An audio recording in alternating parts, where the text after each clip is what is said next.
Hello and welcome. I'm Jenny Townsend, your host. I'm excited to be here with you today. I am going to be breaking down the 5 ways to stroke individuals in your life. And I have done a couple episodes similar to this, and I have broken them down into different stakeholders. So it could be stroke yourself episode, it could be stroke your spouse episode, stroke your employer, stroke your employee. So what I decided to do is kind of merge them all together and give you 5 ways to implement into every single relationship first and foremost. So this is going to be one of our quickies. It's going to be a great episode for you just to take a little bit of information about your personal life and your professional life. And when you're thinking about this, maybe consider how your spouse or your partner or your employer may be doing some of these things already. But if they haven't or they're not, you could implement these and encourage them to do them as well. So first and foremost, we're going to start with stroking ourselves. We are number one. We have to feel really great about ourselves in order to stroke other people. So I've got 5 tips for you to begin implementing in your life. First and foremost is you want to love yourself. You want to love yourself fully. The good parts, the bad parts, and the parts that are constantly changing. As we age, so many things change. Our body parts change, our philosophy, our mindset, the culture, the environment, the economy. So you can sit here and you can hate it all, or you can push it back and not welcome it or embrace it. But I want to encourage you to love all, including yourself. Secondly, I want you to consider scheduling some time for yourself. You're going to see a lot of things on social media, a lot of coaches, a lot of people are going to say, take time for yourself. Taking time for yourself isn't selfish. It's really not. It's really, really needed. So develop a schedule, develop a time frame on a daily basis that works for you, that allows yourself 15, 20 minutes or more of self-care time. Self-care is reading a book. Maybe it's washing your hair. Maybe it's just sitting outside having a cup of coffee with no distractions. Maybe self-care is really just outlining some goals and some dreams or booking a trip. It doesn't mean you have to go shopping and go get massages and all that. Really self-care is really taking care of your mindset and your mind. So what do you need to do?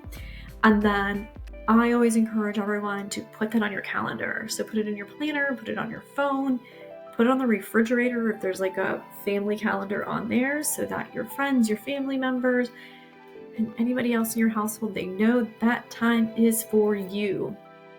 All right, the next one is kind of challenging, but I think you can do it. It's release control. So many of us want to control everything. They want to control the people. They want to control the way people drive and how we shop and how people eat. Stop worrying about all that. You can only control yourself. So stay focused on that.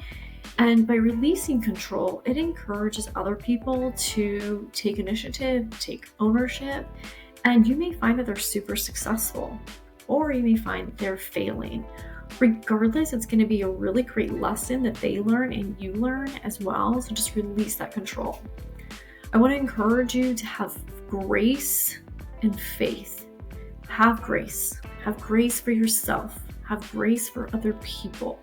Once you release that control that I just mentioned, you're going to have more grace for yourself and for other people, and have faith. It's all going to work out, and embrace the journey. So if you're having grace, you're releasing control, and you have faith, you're going to know that everything happens for a reason. You're going to take those obstacles and turn them into opportunities. So just be patient and just embrace the journey. My 5th tip for you for stroking yourself is remember to have fun. Life is short, life is precious. We're only here for a little bit of time. Why wouldn't you enjoy life and have fun? Book the trip, find a hobby, go for the walk, go play tennis, go play pickleball, go for a bike ride, go next door, don't go next door. Whatever it means to you, that means have fun. I want you to really schedule that and really go and do it. If you think about it, maybe you need to have fun once a week. I try to have fun every single day, but some of you that may be really challenging and you may be yeah, right. Find 30 minutes for some fun time. All right, so let's talk about stroking your partner. This is super, super important you stroke your partner, they're going to stroke you too in other ways.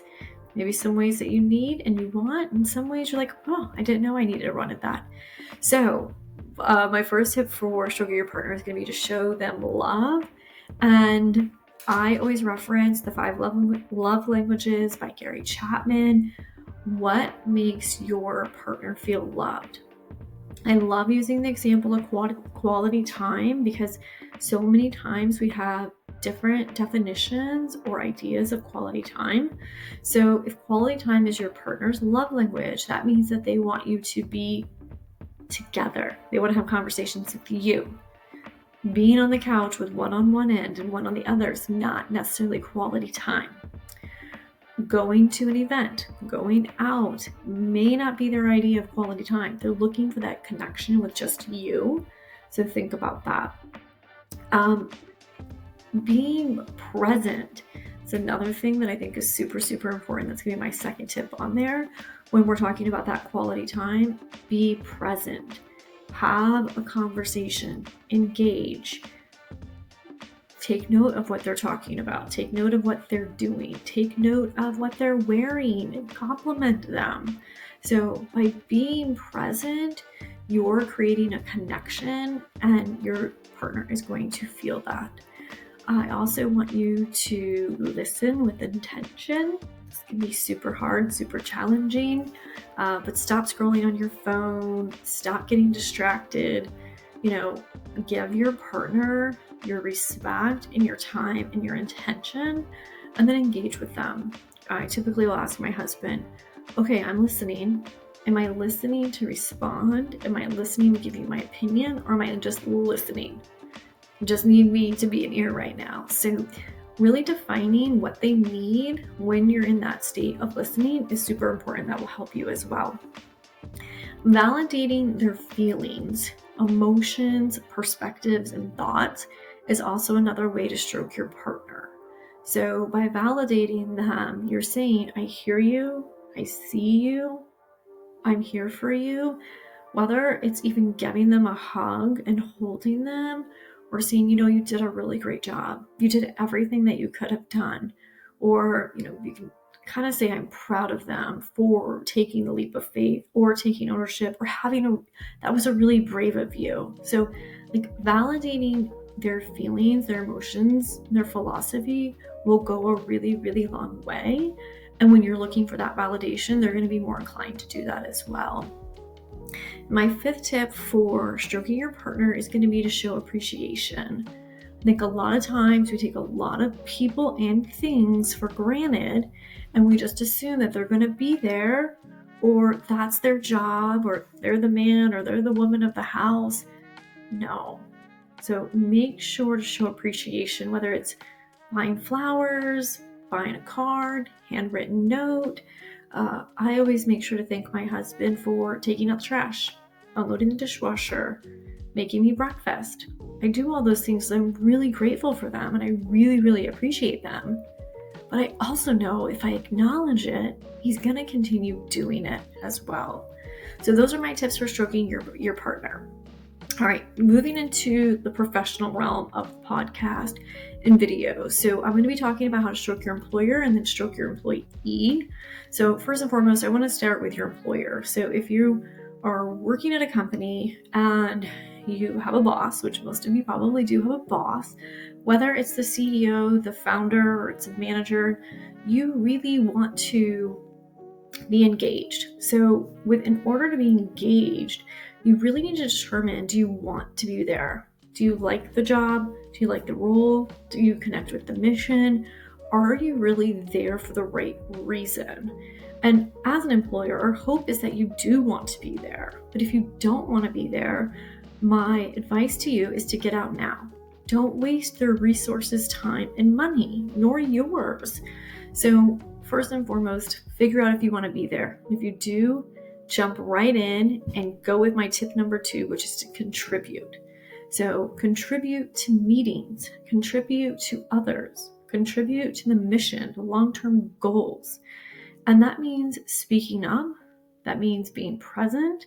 That means engaging with other individuals, thinking outside of the box, or bringing new ideas to the table. So how can you contribute to the mission? That'll be a really great way to make it known to your employer you actually care for the company. Dressing for success is my third tip. I don't know how many times people get really complacent and don't actually care about their appearance, and it's super, super important. So I want you to dress for the part that you have and for the part that you want in the future. So if you want to be a manager or a leader or the president of the company, dress like it. It's gonna be noticed. I can't tell you how many times I have employees come to work and they're just in relax mode, and it's like, I have a mentor coming, I have a banker coming, I have someone coming that's super, super important. They are a reflection of me. So I want them to look their very best.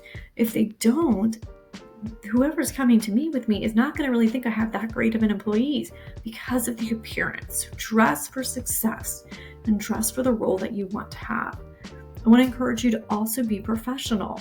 What does that mean? That means being on time, adhering to deadlines, setting a good example, not gossiping, keeping your workspace really clean and organized, considering what you're talking about at the workplace.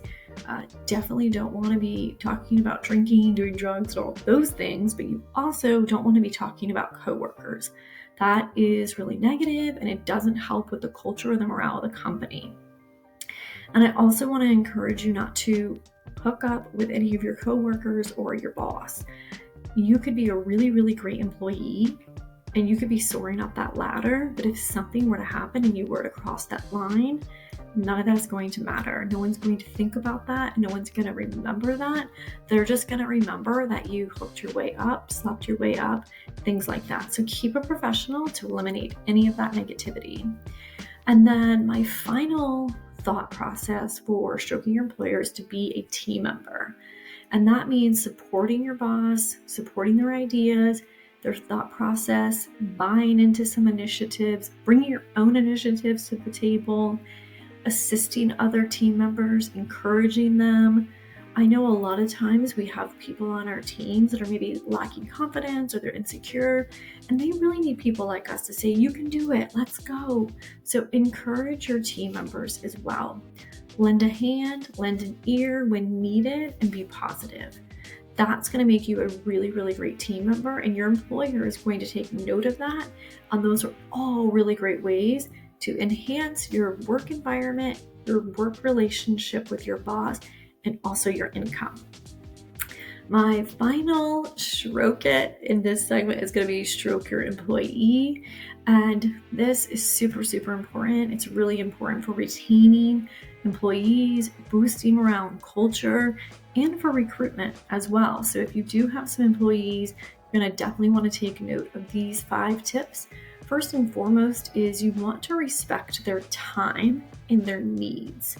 So let's just take if they have a family and they need to do drop off or late pickup and things like that, or doctor's appointments. Be flexible. I had 2 different team members on my team. One worked the morning shift, one worked the afternoon shift. And they, at the end of the day, all of the roles and all the responsibilities were taken care of by these 2 team members, and they worked in tandem because I had that flexible schedule. I also think it's important too, if you're going to have a team member work on a project for you, that you're really, really clear with your direction, your desired outcomes, the information you're looking for, and the deadline as well. That's going to be super, super important. Once again, we're going to talk about appreciation. Showing your appreciation to your employees is super, super important. They want to know that they're making a difference, that you see the value in them, that they're adding and contributing to the company, and that it's being acknowledged. So you can do that through a variety of different ways. I love sending Slack messages, emails, text messages, but I also like noting that at staff meetings, at award ceremony. I typically will do bonuses or I'll buy meals, and I do a lot of, I didn't already say this, handwritten notes to all of my team members as well. In addition to showing your appreciation, I think kudos is super, super important. So making sure that you give them a great job. Hey, you really wowed us. That was a really great idea. Giving them kudos is super, super important as well, because it boosts their confidence and it boosts just their mindset as well, where they want to continue doing a really great job so they can get that positive feedback. Speaking of feedback, it's really important to be really honest with your feedback. There's a lot of times that it's uncomfortable or we don't know how to say things, but giving feedback to your employees is super, super beneficial, not only for their personal development, but for the company as a whole. It really helps with everyone's growth, and that will actually grow your bottom line as well. Another way to take care of and stroke your employees, not literally, is to provide an open and safe area for conversation. I think this is super important for teams, whether it's a large business or small business, allowing your team members to have conversations with you. So I do one-on-ones once a month, or there's dedicated office time that I'm available in our lobby. So if any of my team members need to get me and bring up maybe a concern, or they have a question or an idea, this is really great dialogue as well. I've been able to have conversations with team members that weren't really happy about a certain situation or with another team member, and I was able to smooth all of that over.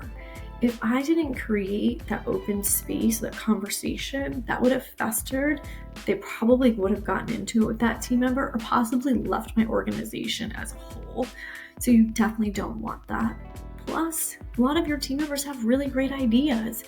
Maybe they don't have the confidence to bring it up at a staff meeting or in front of a bunch of different people. So allowing them that time one-on-one with you, you can have that conversation, and then you can start to think about their long-term commitment, position, or role within your organization.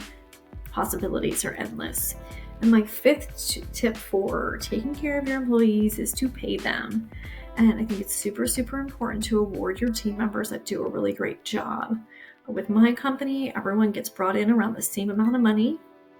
That way we can manage the egos and everybody starts at the same level and works their way up. This has been really great for our organization. And then we reward them. So if they do a really great job within 60 or 90 days, they get a pay increase. They get annual increases, they get increases for awards. And I typically will approach them about a pay raise or an increase in their pay before they approach me. With that being said, a lot of employees fear asking for more money. They don't have the confidence to ask for a raise, or they don't know how to. So by paying them what they're worth and eliminating that struggle, you'll be able to retain your employees as well. And if you are an employee and you're listening to this about the pay, document everything that you do on a monthly basis. What value are you adding? How are you contributing? How are you showing up? So if you do have a meeting with your employer and you're talking about like reviewing or pay raises or compensation, you can like filter back to those and say, hey, I was able to do this and I was able to do this and I brought this to the team. Sometimes your leaders don't know where that great idea came from because someone is lacking confidence or they're worried about another team member, so they don't give credit where credit is due, which is really, really unfortunate. So make sure to take the credit, ask for the raise, outline your value and your contribution, and you're definitely going to soar. So once again, these are all really great tips. These are straight out of my book. These are also listed on my podcast, and they're just great ways to boosting your inner self peace, worth, and happiness, but also contributing to the relationships that you have personally and professionally. If you felt this was super powerful or really helpful, definitely give me a review, drop a comment, or even send this to 5 of your friends that could benefit from hearing from this. Thanks for tuning in, and happy stroking.